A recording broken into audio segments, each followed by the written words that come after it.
Hey guys, so welcome back to my channel, and to celebrate 50 subscribers, I'm going to show you how to do a quick tutorial on how to make Bonito Feathers. So here it is. Here's the Bonito Feathers.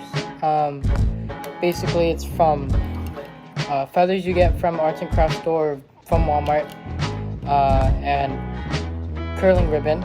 As you can see, this one's blue. This one's purple. See, the same thing, but with green line to tie it. Also made other colors. For example, there are green. Green's a good one. Green's actually a really good one. See, green.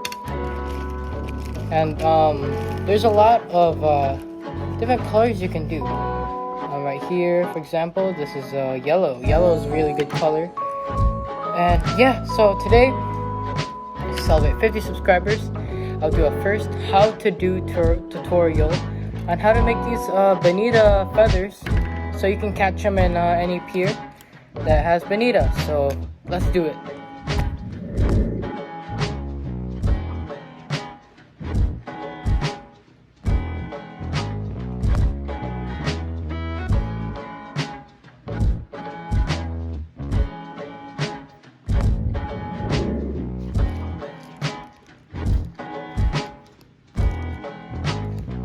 Okay guys, so here are the materials you need to make Bonita feathers in any pier. So first one, normal scissors, sewing thread, just normal sewing thread, feathers, assorted feathers, eagle claw plain shank. For the size you need 2/0. I got that from Walmart, by the way. And you can either use to tie onto tie the feathers to the hook. You can use 6-pound line or 25-pound line. You can use either of those, or any pound line that is under 25. You can tie it onto the hook.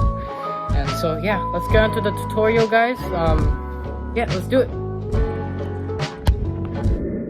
Hey guys, so before we start this Bonita rig tutorial, or the Bonita feathers tutorial, there's this knot that you have to learn before you do this, and I'm going to show you it now. And this knot is called the egg loop knot, which its main purpose is to tie soft baits like mussels or anything that comes off of the hook easily. But for this purpose, we're just going to use the egg loop knot to tie into the feathers. It's just very reliable, better than any of the other knots that go around the shank of the hook. So what I'm doing is I just put it through that of the hook, and I'm just going to twist it, or wrap it around the hook a few times. I'm putting a lot of pressure onto the tying part because you want it to be extremely tight. So if it's a little bit shaky, I'm sorry. But I got the tag end, and I'm going to put it through the top part of the eye of the hook. See that? And then with the tag end, I'm just going to put it along the shank of the hook and just hold it just like that. And then just continue wrapping it just like that. It's really easy. Just continue wrapping it very tightly because you want your Bonita jigs to be tight. So you just want to wrap it very tightly, then get your tag end and just pull it.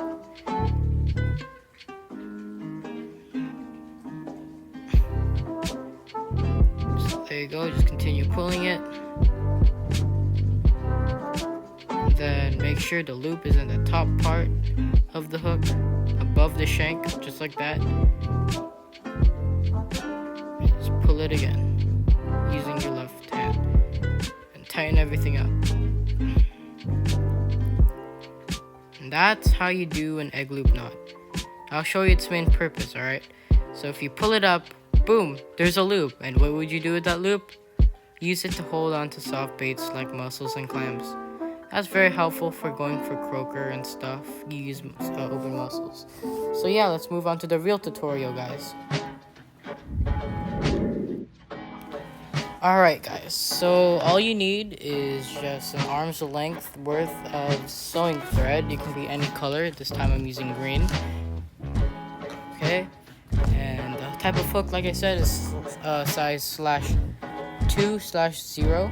Okay, so what I'm going to do is I'm currently putting the thread from the bottom part of the eyelet to the shank of the hook. Just like the beginning of an egg loop knot. And just like the egg loop knot, I am just tying the thread around the shank of the hook until you think it's good enough. So, around like 20 times. And here comes the feather. Alright. Let's see. Okay, there's a feather. Today I am choosing orange. It's a great color because it's you can see better in the camera. You can use any type of colors, but I recommend purple. White's definitely good. Green is really good too.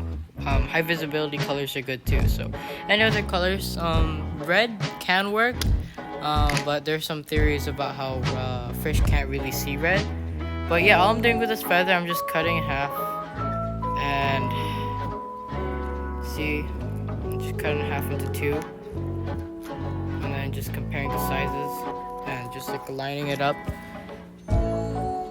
just like that. You know, just trying to level it up. There you go. So yeah.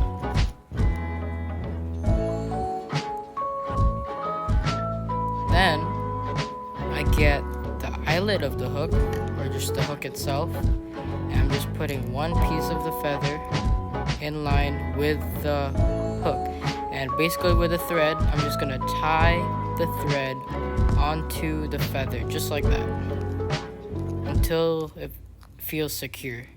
Sometimes you get these flappity bits because of the feathers, but I just fold them over and then continue tying it. So that's one half of it. And then the next part, I'm just gonna get the other half of the feather, and I'm gonna do the exact same thing.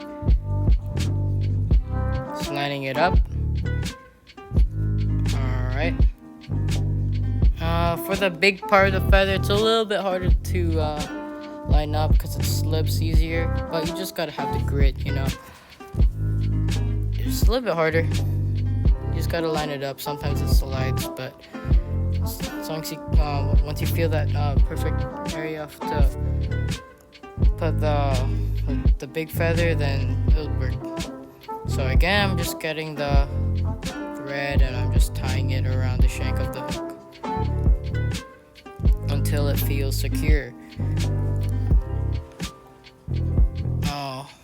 Sometimes there might be a gap between those two feathers, but that's okay. Once it's underwater, it will compress together. Sometimes you can optional, but you can use glue. You'll see that later. And as you can see, this is curling ribbon from Walmart. You can see the exact same. It doesn't really have a brand, but it's usually in the bottom shelf in the card section, you know, where they sell the birthday cards. And I just cut it up into little pieces, like 2 to 3 inch pieces. And basically what I'm doing is I'm bringing 3. You can also use 4 too, but in this instance I'm using 3. Most of the time I use 4 though. So I got 3 of these curling ribbon strips, and I'm gonna cut it in half, but not all the way, as you can see. It's a little bit hard because it's a little bit flimsy, but we can do it as long as the knife is sharp. So you see how I'm cutting it? You see how I'm not cutting it all the way? Just want to leave some space, just like that. See? And I'm going to do that for the other 3. So basically, here's the second one. Alright. You need really sharp scissors for this because a dull scissor would definitely not cut through this. It's a really weird plastic. Alright, here comes the third one.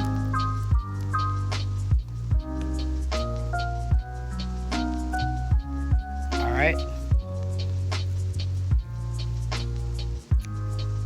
There go. So I got all 3. Basically what I'm doing is literally just the same thing with a feather. Just layer it onto the shank of the hook and just keep on wrapping the thread onto the curling ribbons. So that's what I'm doing. Same thing with the feathers. I'm going to do the same thing with the curling ribbon. Make sure it's tight, because if it's not tight, then everything's gonna fall apart when it reaches the ocean. So see how I'm like really putting the strength? That's what I'm doing a little bit slowly. Okay, so here comes the second one. I'm gonna put it to the other side. I'm just removing the thread from the feather right there. But I'm gonna put one on the other side.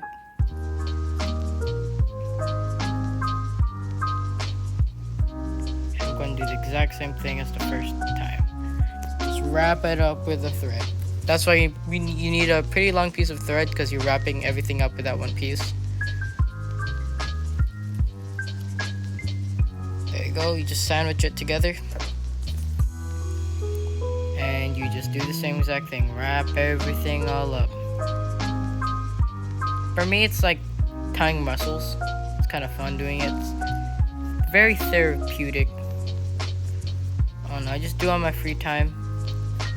But I'll definitely use these for this year, next year. Next year there'll be big bonita. This year in the pier is kind of small. But yeah.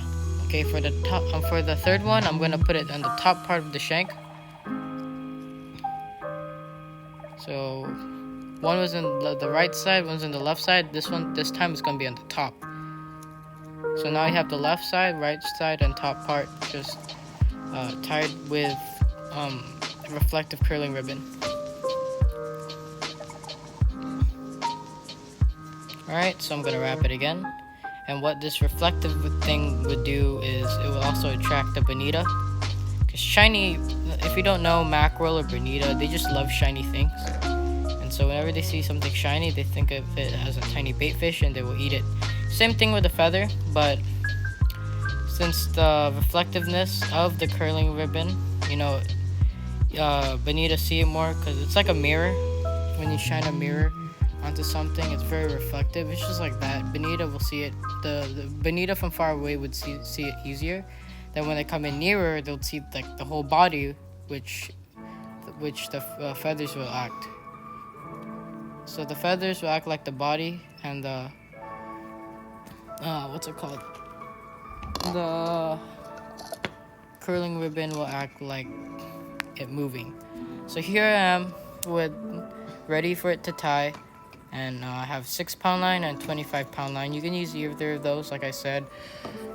For this time, I'm just going to use 25-pound line because it's just easier to see. It's very visible. Currently, right now, I'm just cutting up a piece of 25-pound line. It has to be less than the thread. So around like, not your arm's length, but a little bit less than that, as you can see. So I cut it out. And if you see the first part of the video, we're doing the egg loop knot, just with a bunch of feathers attached to it. The egg loop knot and the line will really tighten everything up, so it will never fall when it reaches the ocean. There's also other alternatives like nail polish. I don't trust nail polish. I'd rather use a really tight knot than nail polish. Not just a colorless, clear nail polish. I'd rather trust a good old sturdy knot than nail polish. But people use tape. People use glue. Glue would attract the fish less, so it's just safer and easier to do this method where you just tie it. A lot of people use just thread, but I'd rather be safe than sorry, because I don't want to lose these feathers. Yeah, these feathers, they can catch a whole bunch of bonita. You just cast it far and you just reel it in using a bonita ball. I'll do a separate video on that. You can make a bonita ball with a golf ball or a wooden Easter egg ball, and you just cast it far, and the wooden ball or the bonita ball will, when you cast it, it will splash. And what does bait fish do when a predator fish chases after them? They will jump, and that's what that is what essentially the bonita ball is doing. When it reaches, or when it lands onto the water will splash, thus making it mimic like a boiling or bait fish jumping. Because when bait fish jump, it looks like the water boiling. So other predatory fish will see that, and it will come to the boiling. And then once you reel it in, your feather, the predatory fish or the bonita would see the reflective curling ribbon first. Then when they go in closer, they see the full body, aka the feather, and then they go chase after it, and they'll just chomp on it. Then you set the hook and you reel it in. That's how you catch a bonita in the pier. Anyway, so I'm in the middle doing the egg loop knot. I'm just tying everything up, just like normal. And then if the loop is in the bottom, you just have to make it on top of the shank of the hook. So that's what I'm doing. Just putting it on top. Sometimes if you have old piece of line, it gets like twirled up a little bit, but that's okay. As long as you cinch the hook and it just tight, then you'll be good. So I'm gonna cut this part and just show you the next part, because I have to tighten the hook really good so everything will be secure. So see you then. Alright, so we're here, guys. As you can see, I have the finished tightened egg loop knot, and look how secure it is. It will secure the thread, it will secure the curling ribbon, it will secure the hook, it will secure the feathers. And so what I'm going to do is I just basically just cut in the middle, and that's basically the end result. But there's some tweaks I'm gonna have to do. As you can see, the feathers are way too long. But first of all, this is very optional. I'm gonna add a tiny bit of Gorilla Glue to it, because sometimes it just separated from each other, the two feathers. So I just put a little bit of glue so it'll be stuck together. You don't really need to do that, because when it's in the water, it will stick together anyways. But I'm just doing it just in case. It's very optional. I'm 90% confident that it will be stuck together in the ocean when you cast it out. But yeah, that's basically it. Just add glue. If you want, if the feathers is a bit too long, just cut it until you have a 3-inch feather. So yeah, that's about it. Thank you guys for watching. Thank you for watching this tutorial. Bye.